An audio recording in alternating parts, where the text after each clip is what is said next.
아멘. 예, 오늘 우리 말씀 보도록 하겠습니다. 사도행전 16장 6절에서 10절까지 말씀입니다. 사도행전 16장 6절에서 10절까지 말씀. 신약성경 215페이지입니다. 사도행전 16장 6절에서 10절까지 말씀. 신약성경 215페이지 다 찾으신 줄 알고 저와 한 절씩 교독하도록 하겠습니다. 성령이 아시아에서 말씀을 전하지 못하게 하시거늘 그들이 부르기아와 갈라디아 땅으로 다녀가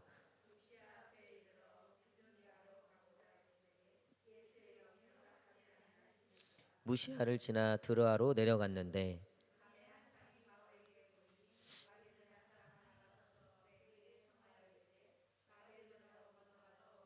다 함께 읽겠습니다. 바울이 그 환상을 보았을 때 우리가 곧 마게도냐로 떠나기를 힘쓰니 이는 하나님이 저 사람들에게 복음을 전하라고 우리를 부르신 줄로 인정함이로라. 아멘. 할렐루야. 예, 우리 한번 마음에 손을 얹고 하나님께 고백하도록 하겠습니다. 하나님께 사랑합니다. 감사합니다. 시작. 사랑합니다. 감사합니다. 우리 앞뒤 좌우 성도님들 한번 바라보시면서 환한 미소로 사랑합니다. 축복합니다. 시작. 사랑합니다. 축복합니다. 아멘. 예, 오늘 우리 세계 선교 앞으로 우리 주일 오후 예배 때 한동안 우리 세계 선교를 주제로 저와 같이 말씀을 좀 나누도록 하겠습니다. 오늘 첫 번째 시간으로 와서 우리를 도우라. 우리 한번 따라할까요? 와서 우리를 도우라. 시작. 제가 선교학을 전공했는데 선교학에 있어서 저 와서 우리를 도우라. 오늘 이 사도행전 16장 이 9절 10절 말씀은 선교학적으로 굉장히 중요한 말씀입니다. 물론 마태복음 28장 18절부터 20절 또 사도행전 1장 8절 여러 가지 선교의 핵심이 되는 단어들이 있는데 이 사도행전 16장 9절 10절 말씀 와서 우리를 도우라 이 부분은 특별히 저와 여러분들에게 하나님께서 오늘날 어떻게 우리가 그리스도인으로서 또 어떻게 우리가 하나님의 일들을 동참하고 같이 그 일들을 행할 것인가에 있어서 굉장히 중요한 이 성경 말씀입니다. 뭐냐면 이 바울이 원래는 아시아로 전도하라고 하려고 했는데 자꾸 그 길들이 막히는 거예요.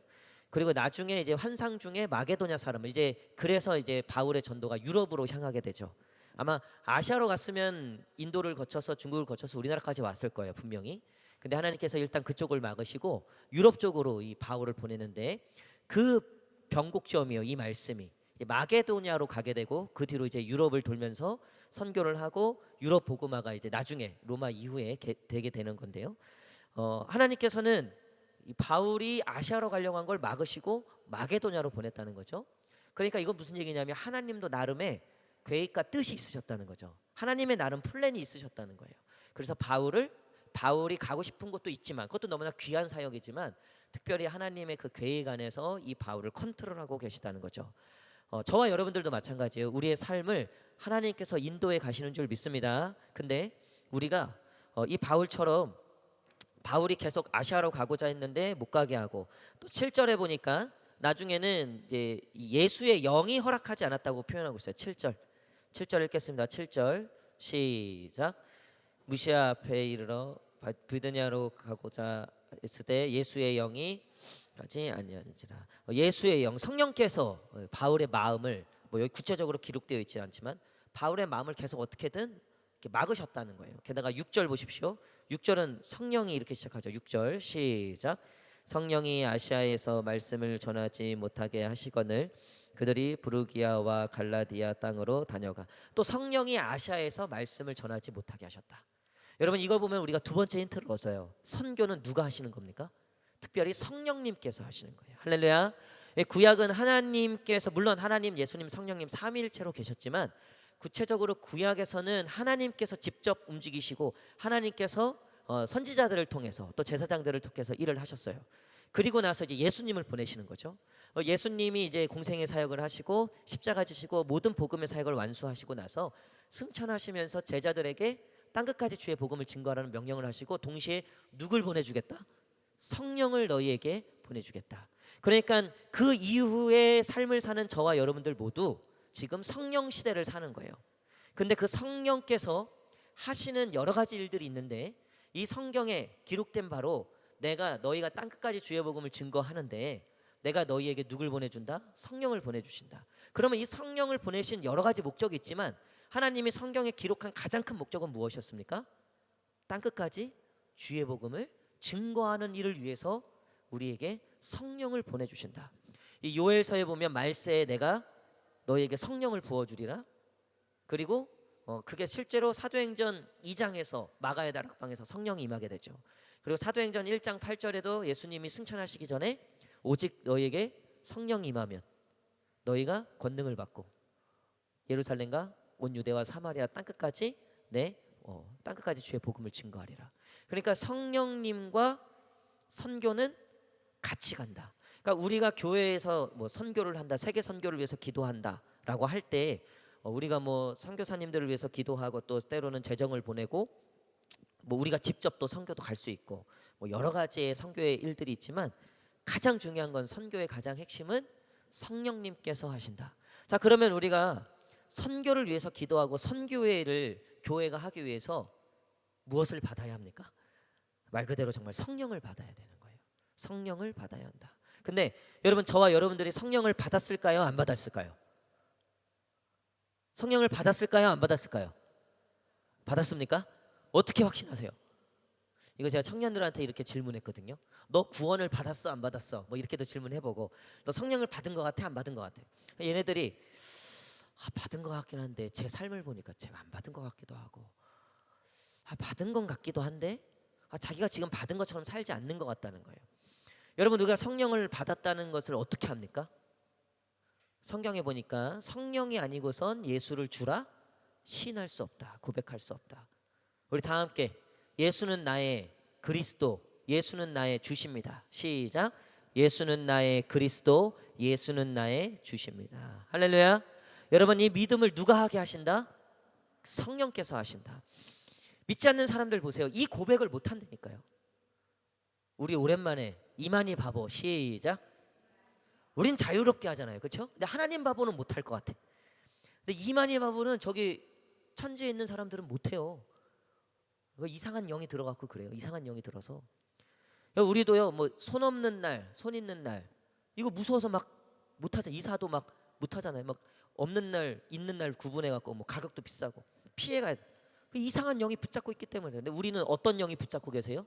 성령께서 붙잡고 계신 줄 믿습니다. 그러니까 우리가 세상의 70억, 지금 80억 인구죠. 80억 인구의 70%, 70% 이상 되는 사람들이 지금 예수를 주를 고백을 못해서 지금 지옥에 갈 준비를 하고 있는 건데, 우리를 수많은 사람 중에 저와 여러분들을 택하셔서, 우리나라만 해도 수많은 또 신들이 있잖아요. 까딱했으면 불교 갈 뻔해. 까딱했으면 다른 신 우리가 주로 고백할 뻔했는데, 우리가 이 시간 나의 구원자로 예수 그리스도를 고백하고 있다는 거, 여러분, 이게 우리가 성령을 받았다는 분명한 증거예요. 할렐루야. 여러분, 근데 이 성령께서 하시는 일이 뭐라고요? 선교의 일이라고요. 영혼 구원의 일이에요. 여러분, 하나님께서는 지금 사도 바울을 하나님의 계획 가운데로 인도하고 계세요. 그 인도의 목적은 마게도냐의 사람들을 구원하기 위함이셨어요. 이유는 몰라요. 하나님이 왜 바울을 아시아에도 구원받을 영혼들이 있었죠. 근데 나중에 이 기독교 역사를 보면요, 아시아 쪽엔 누가 갔냐면 12제자 중에 이 도마라는 제자가, 이 의심의 제자 도마 있잖아요. 손 여기 구멍 뚫린 거 넣어보고 옆구리 만져보고 믿었던 도마, 의심 많은 도마. 그 도마가 성령 받고 충만해져서 인도까지 복음을 증거하라고 해요. 그러니까 아시아로 간 사람이 없었던 게 아니에요. 그러니까 바울을 향한 계획은 마게도냐였지만 하나님의 계획은 땅끝까지 주의 복음을 증거하는 거였어요. 12제자들이 여기저기 흩어져서 주의 복음을 증거해요. 이 도마라는 제자는 인도까지 가서 복음을 증거하고 거기서 순교당하게 되죠. 여러분, 그러니까 이 성령께서는 결국 우리를 인도하시는데, 저와 여러분들을 인도에 가시는데 그 목적이 결국 영혼 구원이라는 거예요. 여러분, 먼저 이 사명이 저와 여러분들 가운데 있다는 것을 잊으시면 안 돼요. 제가 선교학을 전공할 때 우리 교수님이 그러는 거예요. 당신들 나중에 선교사 하든 목회를 하든 누굴 만나든 이 사명은 꼭 나누라는 거예요. 그게 뭐냐면 믿는 성령을 받은, 그래서 예수 그리스도를 주라 고백하는 구원받은 모든 그리스도인들에게는 영원 구원에 대한 사명이 반드시 있다는 거예요. 그게 가깝게는 우리 가족일 수 있고요, 우리 여기 3번 3단지일 수 있고요. 근데 여러분, 우리가 3단지 3번에 살고 있지만 우리에게 주어진 사명은 어디까지 있다? 땅끝까지 있다. 우리 한번 앞뒤 좌우 사람들에게 이렇게 고백했으면 좋겠습니다. 땅끝까지 사명이 있습니다. 시작. 여러분, 이 사실을 믿으시기를 축복합니다. 그러니까 하나님께서 나중에 우리가 그 하나님을 만나게 되면 하나님이 우리한테 물으실 것들이 여러 가지가 있으실 거예요. 근데 여러분, 하나님이 우리에게 물어보신다고 하실 때 뭘 물어보실 것 같아요? 그러니까 하나님이 무언가를 물어보신다. 물론 하나님 다 알고 계시죠. 근데 우리도 그러잖아요. 자녀들 다 알면서 물어보잖아요. 얘가 어떻게 대답하는지, 얘가 알고 있는지 모르고 있는지. 여러분, 저는 제가 하나님 앞에 섰을 때 이 사명에 대해서 제일 처음 물어보실 것 같아요. 오죽하면 예수님이 마지막 지상 명령으로 신신당부하고 부탁하신 거지, 너희가 모든 민족으로 제자를 삼고 땅끝까지 주의 복음을 증거하라고, 이거를 승천하시면서 우리에게 주신 명령이라는 거예요. 대위임 명령이라고 하죠. 여러분, 그렇다면 우리가 어떻게 이 일에 동참할 수 있는가? 어떻게 이 세계 선교에 우리가 인벌브 될 수 있는가? 어떻게 내 삶에 주어진 이 세계 선교 사명에 우리가 어떻게 동참하는가? 여러분, 첫 번째는 바로 기도예요. 우리 한번 따라할게요. 기도로 세계 선교를 이룬다. 시작. 이 최근 제가 목요일이죠. 목요일에 기도회 이제 인도하고 좀 일찍 나왔어요. 왜 나왔냐면 줌 있잖아요. 화상 채팅. 줌으로 이제 그 태국에서 만나게 될 선교사님 스텝장들, 각국에 있는 대표 선교사님들하고 줌으로 마지막 회의를 했어요. 그래서 제가 거기 이제 스텝장이어갖고 거기에 참여해서 제 방에서 이제 전 세계 그 인도 차이나 반도에 계신 선교사님들의 현지에서 줌으로 모여서 회의를 하는데, 이런저런 얘기들 하고 이번 선교 대회의 가장 핵심이 뭔가, 그 핵심을 기도로 뽑았어요. 기도. 그러니까 우리가 모여서 회복하고 좀 쉬는 것도 있지만 가장 중요한 거는 여기서 모멘텀을 얻고 여기서 다시 회복하고 현지로 돌아가서 선교를 해야 되는데, 그냥 좋은 호텔에서 좋은 밥 먹는 거 너무나 귀한 거예요. 너무나 귀한 거예요. 우리가 다음에 우리 교회도 좀 여기에 동참했으면 좋겠어요. 이런 귀한 일에. 근데 이 선교사님이 스스로 얘기하는 거예요. 그것도 너무 기쁘고 너무나 감사한 일이지만 정말 필요한 건 기도라는 거예요. 본인들이 이 코로나 기간 동안에 그분들 이야기세요. 가장 힘들었던 게 뭐냐면 심리적 불안감이었다는 거예요. 그러니까 언제 지원이 끊길지 모르고, 게다가 지금 이 코로나 때문에 다 봉쇄 정책을 했잖아요. 근데 사람이 이 봉쇄 정책을 하게 되면 보수적으로 바뀐대요. 그리고 어쨌든 이 코로나가 중국에서 시작된 거잖아요. 그러다 보니까 같은 아시아권임에도 불구하고 특별히 이 한국, 또 중국, 일본 이쪽 계통의 사람들을 굉장히 좀 혐오하고 약간 좀 차별하는 그런 분위기가 굉장히 현지에 있었다는 거예요. 그나마 한국 사람들은 그나마 괜찮았대요. 그 왠 줄 아세요? 예? 그게 K 열풍 때문에 그래. K 열풍. 송중기 이런 사람들이 큰일 한 거예요. 본인들은 그거 한 줄 모르지만 지금 BTS가 지들 돈 벌고 지들 인기 많은, 근데 이게 하나님 앞에 지금 엄청나게 쓰이고, 걔네들은 모르죠. 자, 이건 나중에 우리가 뒤에 얘기할 테지만, 근데 이 선교사님들이 그 2, 3년 동안 그 코로나 기간 동안에 대부분 다 지원이 끊기고 또 추방도 당하고 막 이래서 현지에서 견디기가 참 어려웠는데, 그래도 견뎠던 분들이 정말 대단하신 거죠. 그럼에도 불구하고 내상이 깊은 거예요. 특별히 어떤 내상? 이 불안감과 우울증이 굉장히 심해졌다는 거예요. 가뜩이나 타지에 가서 사실은 마음 들 곳이 없었겠죠. 정말 사명감 하나로 가져갔는데, 여러분, 우리가 교회에서 봉사할 때도 그렇잖아요. 사명감으로 물론 하지만 사람하고도 맞아야죠. 그렇죠? 일 스타일도 좀 맞으면 이왕이면 더 좋겠죠. 물론 그럼에도 불구하고 우리가 순종하고 사명으로 가야 되죠. 우리가 그래서 남편들하고 사는 거 아니에요? 사명감 가지고 사명감 가지고 우리가 하는 거잖아요. 어쨌든 떠나고 싶을 때도 많고 때려치고 싶을 때도 많고, 자녀들 기르다 보면 진짜 누구 뱃속에서 누구 닮아요? 지혜비 닮아갖고 맨날 이 얘기하면서 어쨌든 그럼에도 불구하고 이왕이면 참 맞고 정서적으로도 편하면 좋은데 이분들이 이 정서적 심리적 불안감에 굉장히 쌓였는데 이분들의 간증이에요. 그럴 때마다 어떻게 해결했는가. 본인들이 코로나 터지기 전에는 알면서도 모르고 모르면서도 아는 문제였는데 그게 뭐냐면 이분들의 그 모든 문제가 한국에서 무슨 지원을 더 해주고 이런 게 아니라 기도 가운데 풀어졌다는 거예요. 할렐루야. 아니, 선교사님들이 선교지까지 나갔으면 당연한 거잖아요. 근데 사실 저도 뭐 선교지에 1년 동안 살아봤지만 그것도 사역이에요. 그게 일이 될 때가 많고 책임감과 사명감으로 할 때가 많아요. 그리고 사실은 제가 전에 책 소개시켜드렸죠. 선교와 돈과 선교. 사실 재정 없이는 선교하기 어려워요. 6개월도 버티기 힘들어요. 교회에서 지원해주지 않으면. 거기서 뭐 비즈니스 할 거예요, 뭘 할 거예요. 그래서 요즘에는 비즈니스 선교사들이 굉장히 추앙을 받고 있긴 하지만 어쨌든 근데 이분들이 그런 난공불락의 어려움 속에서 정신적 장애까지 고 공황장애까지 고막 이러는데 그거를 어떻게 극복했는가, 어떻게 그 자리에 남아 계시는가, 하나같이 하시는 말씀이 결국 하나님과 기도를 통해서 해결받다는 거예요. 그러면서 이 코로나 덕분에 오히려 이 선교사님들이 지금 굉장히 뜨거워지셨는데 뭐가 뜨거워졌냐면 선교의 가장 중요한 거, 이 성령님과 함께하는 이 선교의 가장 중요한 것, 그게 기도구나.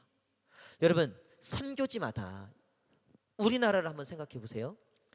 우리 조선 말 대한제국 초 선교사님들이 미국에서 영국에서 좀 들어오고 계셨어요. 여러분 그분들이 토마스 선교사는 땅 한 번 밟아보고 바로 죽었어요. 다 아시죠 이야기? 네. 그냥 땅도 밟자마자 그냥 죽었어요. 그것도 참수당했죠. 참수. 그때 쇄국 정책 때문에 우리나라. 토마스 선교사님이 아내까지 잃어가면서 조선을 위해서 기도하면서 왔어요. 근데 복음 한 번 제대로 못 전하고 마지막에 성경책 뿌린 거 그게 다였죠. 토마스 선교사님이 한 일은 사실 아무것도 없어요. 그저 조선을 위해서 기도했고 이 땅에 밟고 죽은 거 끝이에요.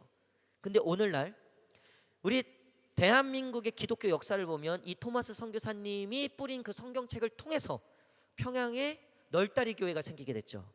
그 널다리 교회가 뭐예요? 평양 대부흥의 원초예요. 그러니까 토마스 선교사님이 실질적으로 한 일은 거의 미미하지만 이 조선 땅을 위해서 기도해왔던 그 기도들은 결단코 헛되지 않았다는 거죠. 제가 전에 말씀드렸죠. 우리나라를 위해서 기도하시는 수많은 사람들이 있었어요. 특히 일제 식민지 가운데 있을 때, 그리고 6.25 전쟁 때 세계 많은 사람들이요, 특히 그리스도인들이 우리 조선이 아니죠 그때는, 우리 대한민국을 위해서 정말 많이 기도해주고 그리고 끊임없이 원조해주고 끊임없이 선교사님들을 우리나라에 보내줬어요. 여러분 옛날에 우리 어르신들은 그 지방에 해외 선교사님들이 제법 계셨다니까요. 그 지방에서 옛날에 예수님 믿었던 분들, 그러니까 우리나라가 강력한 유교 국가였고 제사 문제에 결리고 막 이랬기 때문에 믿음 들어가는 게 쉽지 않았다고. 그래서 처음 천주교 들어왔을 때 순교를 엄청나게 하셨잖아요. 그게 그 제사 문제 때문에 그랬거든요. 그 다음에 우리 개신교 선교사님들이 이제 들어왔죠.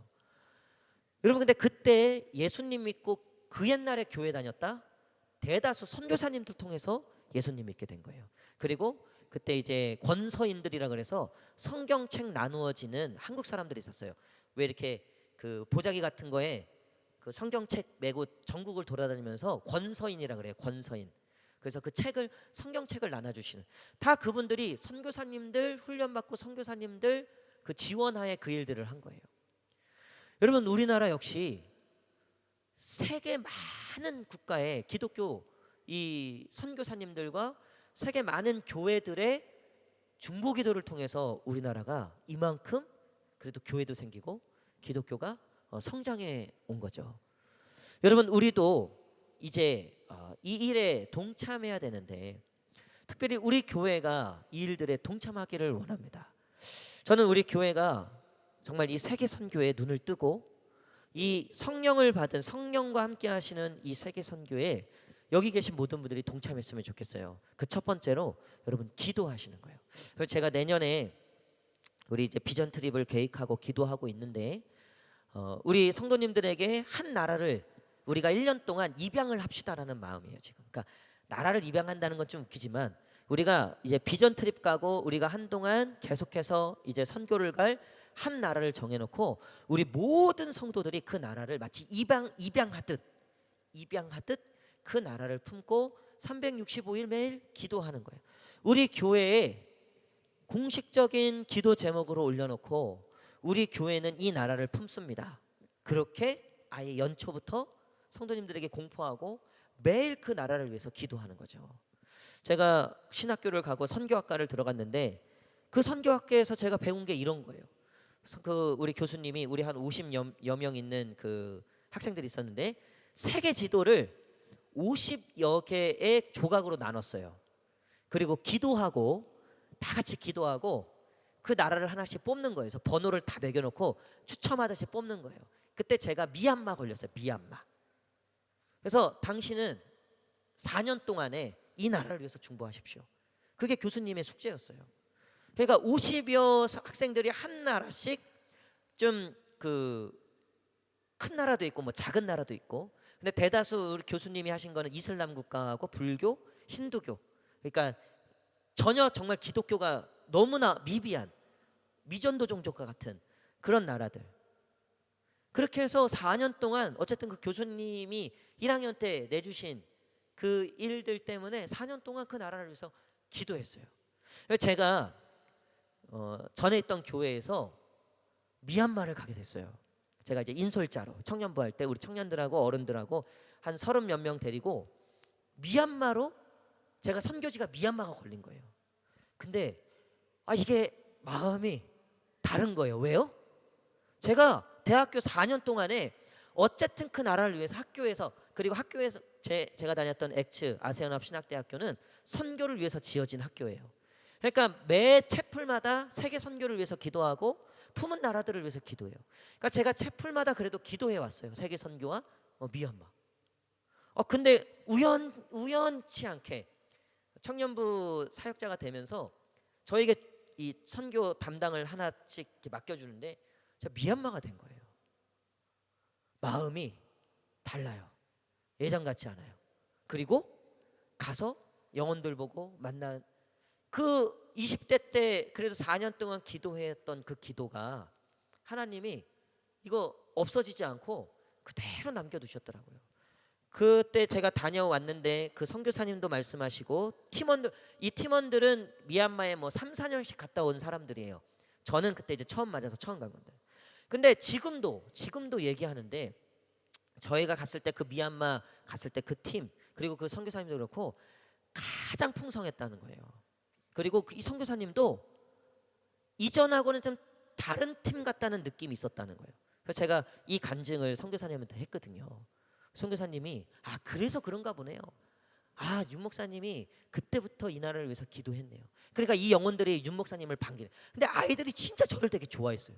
비슷하게 뭐 키도 비슷했는지 어쨌든 거기 청소년 아이들 그런 집회 한 700여 명 모아놓고 이제 전도 집회 하는 거예요. 앞에서 뭐 율동하고 뭐 연극하고 마술 보여주고 이러고 제가 이제 복음 메시지 전하고 물론 옆에 통역 세우고.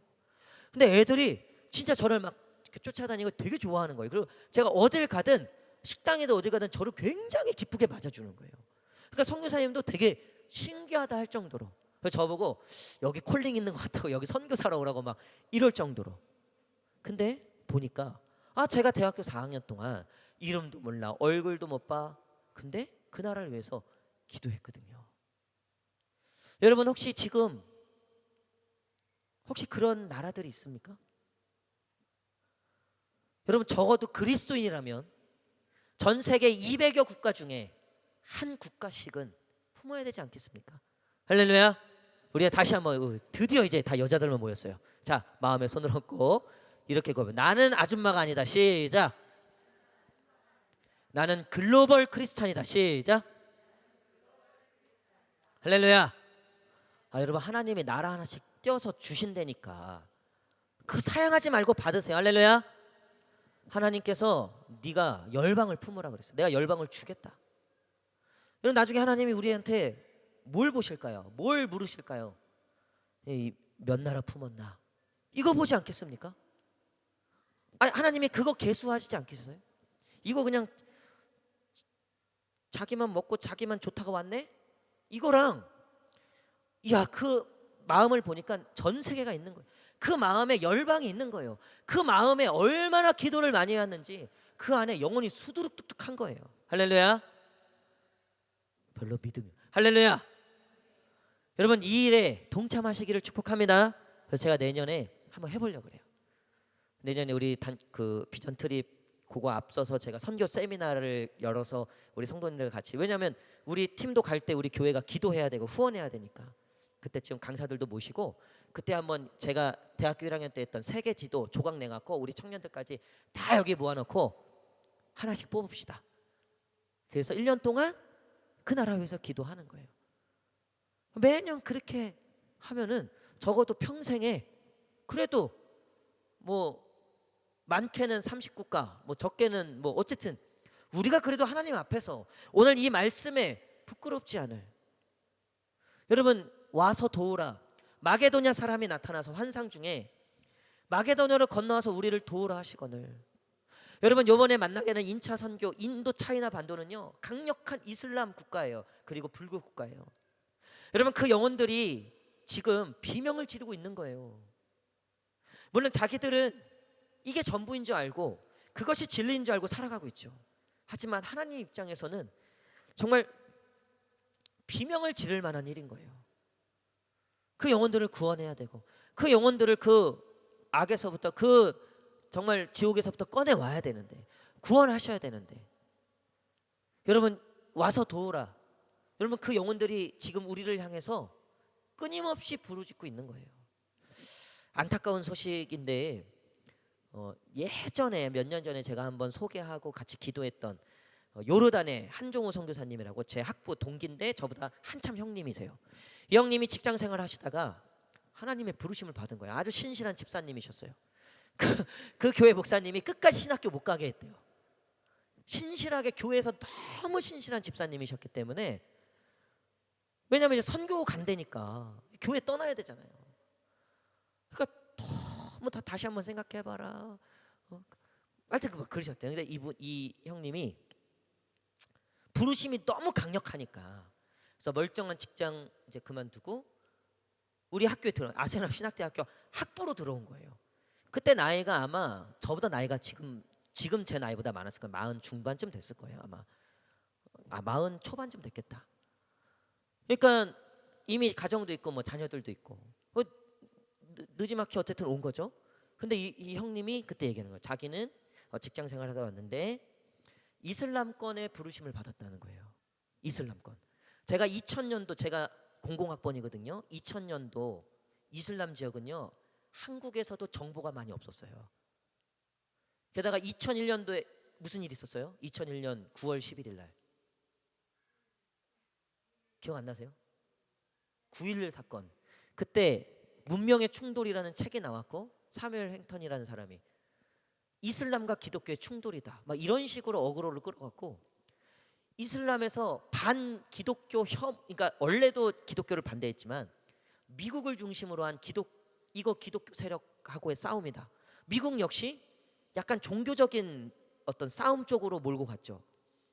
그러다 보니까 이슬람권에 들어간다는 건 당시에 굉장히 도전적인 일이었어요. 그 어느 때보다 비밀 경찰부터 시작해서 선교사들이 그때 다 추방당했죠. 이슬람권에 있는 9.11 사건 터지고 나서 굉장히 선교적으로 위기 레드 코드 단계였었어요. 근데 이 형님이 자녀들도 있고 부인도 있는데 자녀들한테 묻지도 않았겠죠. 하나님한테 그 콜링을 받아서 이슬람. 그래서 우리는 다 말은 저렇게 하겠지 근데 뭐 바꾸겠지 이랬는데 우리 동기들 중에 1호로 선교 파송 받았어요. 그 형님이 어디로 갔냐면 요르단에서 신실하게 사역하다가 얼마 전에 그러니까 작년 말에 카톡으로 연락이 온 거예요. 제가 이제 선교비도 제 개인비로 많이 보내드리고 좀 이렇게 했는데 저한테 이제 카톡으로 연락이 왔었어요. 한동안 연락이 좀 없으셨거든요. 그랬더니 결론은 뭐냐면 거기서 나오실 수밖에 없는 상황이 되신 거예요. 그러니까 뭐 아마 좀 종교적인 이슈가 있었던 것 같아요. 그리고 코로나 이 이슈 때문에 어쨌든 견디다 결국은 추방을 당하게 되셨어요. 지금 한국에 들어가 계세요. 일산 어디 선교관에 뭐 집도 마련돼 있지 않지만 아무것도 준비가 안 돼 있잖아요. 근데 거기 나라에서 이제 나가라니까 나갈 수밖에 없으니까. 그래서 제가 놀래갖고 전화를 드렸더니 이제 얘기를 하는데 만나서 얘기하자고 얘기가 길다고 했는데 아직 못 만났어요. 제가 일정이 너무 바빠갖고. 근데 이제 그때 전화를 통화를 하면서 이 형님이 그 영혼들이 아직도 눈에 선하다는 거예요. 그 영혼들 그냥 두고 올 수밖에 없는. 그래서 현지 지도자를 2명 정도 세워놨기 때문에 그래도 그 교회가 계속 건실히 서갈 거다. 그리고 요즘에 이제 페이스북이나 이게 좀 잘 돼 있다 보니까 그래도 그렇게 연락을 좀 주고 받는다는 거예요. 그리고 이제 페이스타임 같은 걸로 화상으로 거기 현지 지도자들 지금 양육하고. 한국 들어오면 얼마나 좋아요, 솔직히. 그 요르단 저는 안 가봤지만 그 요르단 내전 때문에 지금 난민이 시리아 난민들이 엄청 들어와 있잖아요. 나라가 굉장히 복잡하고 어렵대요. 아니 한국 들어오면 일산에 지금 있는데 얼마나 좋아요. 한국 들어오면 먹을 거 많지, 뭐 놀 거 많지. 세상에 우리나라처럼 잘 되는 나라 없대요. 근데요, 마음이 지금 마음이 아니에요. 어떻게든 기회만 되면 다시 들어가려고 여기로 알아보고 저기로 알아보고. 근데 요르단에 대해서 우리나라도 이게 좀 국가적으로 멀다 보니까 어떻게 뭐 해줄 수 있는 게 없는 거예요. 또 국가가 뭐 선교사를 공식적으로 도울 일은 없잖아요. 이 형님이 막 여기저기 알아보는데 너무나 괴로운 거예요. 우리 생각에는 아이고 이제 좀 쉬고 고생했으니까. 그래서 아마 올해 한번 그 선교사님을 우리 교회 모실 일이 한번 있을 거예요. 한번 말씀도 듣고 그 간증도 듣고 얘기도 듣고 그런 날이 오면 좋을 것 같은데요. 그리고 근데 그 형님은요, 그 통화에서도요 요르단 얘기를 거의 80% 하시는 거예요. 여러분 근데 그게 어떻게 가능한가? 그 아이들도 이 사모님까지도 빨리 들어가고 싶다는 거예요. 빨리 그 영혼들 다시 만나고 싶다는 거예요. 어떻게 이게 가능한가? 밤마다 보이는 거예요. 환상마다 보이는 거예요. 눈에서 안 없어지는 거예요. 오늘 사도 바울이 성령님께서 마게도냐 사람들의 그 환상을 보여주시면서 와서 우리를 도우라. 여러분 만약에 오늘 밤에 주무시는데 환상 중에 꿈에 하나님이 만약에 진짜 저 태국에 있는 영혼들을 보여주시면서 와서 도우라. 만약에 그러시면 여러분 순종하시기를 축복합니다. 저는 그 형님의 목사님처럼 못 가게 하고 막 그러지 않을게요. 저는 빨리 가시라고, 빨리 하루라도 빨리 가시라고. 얼마나 기쁜 일이에요. 얼마나 귀한 일이에요. 제가 우리 수아 태어나기 전에 중국 보낼 거라고 중국 빨리. 저는 진짜 진심으로 저희 자녀들도 정말 하나님께 이런 모습이든 저런 모습이든 그렇게 쓰임 받았으면 좋겠어요. 저희 사모는 약간 기도 중이에요. 근데 저는 진짜 우리 자녀들이 나중에 천국 가서 다시 만나게 됐을 때 서로 부끄럽지 않고 서로 영광스러우려면 평생에 주님 위해서 살다가 오는 것밖에 없어요. 이 길밖에 없어요. 이 땅에서 뭐가 됐든 뭐 의사가 되고 뭐가 됐든 하나님을 위해서 살지 않으면 와서 도우라는 이 말씀의 이 음성에 우리가 기울이지 않으면 하나님이 우리한테 물어보실 때 우리가 할 말이 없다는 거죠. 여러분 우리는 3번에 사는 아줌마가 아닙니다. 우리는 열방을 품고 기도하는 글로벌 크리스찬, 땅끝까지 주의 복음의 사명을 갖고 있는 사명자 드림을 잊지 마시기를 축복합니다. 제가 우리 성도님들 쭉 생각을 해봤어요. 선교지에 가서 이분은 이거 하면 좋겠고 저분은 저거 하면 좋겠고 이분은 어린이집 담당하니까 가서 애들 케어하면 되겠다. 이분은 간호사시니까 가서 거기 주사 그 약 처방해주고 그거 하면 되겠다. 이분은 미용하니까 이거 하고 이분은 밥 잘하니까 떡볶이 만들고 밥하면 되고 정 안 되면 가서 기도하고 중보하고. 할렐루야. 여러분, 그런 일들이 조만간 우리 가운데 있게 될 줄 믿습니다. 그게 교회고요. 그게 정말 축복받은 교회예요. 말씀의 결론을 맺도록 하겠습니다. 사랑하는 성도 여러분, 오늘 사도 바울은 성령님에 이끌려서 선교를 했습니다. 성령님이 아니고서는 할 수도 없었습니다. 우리도 마찬가지예요. 성령님께서 우리를 그쪽으로 이끄시면 이끄시는 대로 순종하시기를 축복합니다. 그리고 나는 나이가 있고, 나는 가진 게 없고, 나는 이제 차도 제대로 못하고, 나는 좀 가기가 어렵고. 여러분, 괜찮아요. 기도하시면 돼요. 선교의 시작, 가장 큰 방법, 기도예요. 비록 우리가 이곳에서 앉아서 기도하지만 우리의 기도에 열방이 춤을 추게 될 줄 믿습니다. 우리의 기도에 열방의 그 한 영혼이 돌아오게 될 줄 믿습니다. 지금 전 세계적으로 성경책 판매가 다시 증가하고 있대요. 할렐루야. 와, 제가 그 소식을 엊그저께 뉴스를 통해서 들었는데, 성경책이 원래 베스트셀러 가장 많이 팔리는 책이에요. 지금도 전 세계에서.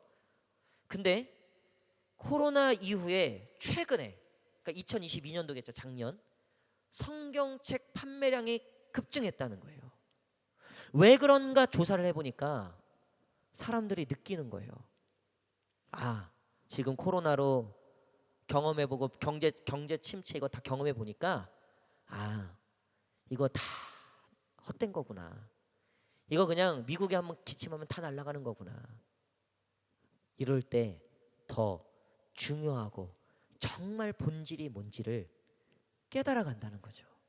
여러분, 지금 경제 침체가 다가오고 집값 떨어지고 이자 올라가고 경제적으로 부쳐오는, 요번에 설날 장 보는데 와, 진짜 비싸더라고요. 수아 책가방 하나 사주는데도요, 와, 제정신이 아니에요. 제가 봤을 때 지금 사람들이 제정신이 아니에요.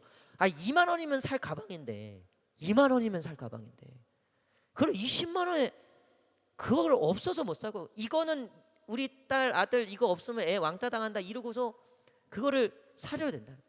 제가 그 현장에 있었으면 저는 분명히 안 샀어요.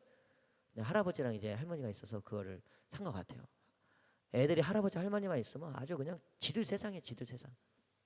여러분, 그거 하나 안 중요해요. 그거 진짜 중요한 거 아닙니다. 우리가 진짜 하나님의 영광을 위해서 아무리 힘들고 어려도요, 본질만 깨달으면요, 무엇이 중한디 이것만 깨달으면요, 여러분 절대 우리 실패하지 않습니다. 여러분, 영혼을 위해서 성령이 하신 일에 동참하시고, 우리가 오늘부터, 제가 내일부터 토요일 날까지 하는데, 여러분 매일 기도해 주세요. 저를 위해서도 기도하지만 거기서 이제 회복하셔야 될 선교사님, 미안하잖아요. 우리도 가야 되는데, 우리 대신 가신 건데, 우리도 같이 빚진 건데, 대신 가신 건데, 우리 선교사님 150여 분, 우리 선교사님들, 인도 차이나 반도에 계신 선교사님들 위해서 꼭 기도해 주시고, 우리 매일매일 기도하셔서 우리 또 좋은 열매 맺는, 그래서 나중에 우리가 또 좋은 이렇게 선교의 관계들을 맺을 수 있는 그런 시간들 되기를 원합니다. 우리 마지막으로 한 번 더 이렇게 선포했으면 좋겠습니다. 우리 마음에 손을 얹고, 나는 열방의 선교사. 시작. 나는 기도의 선교사. 시작. 아멘. 우리 다 함께 기도하길 원합니다.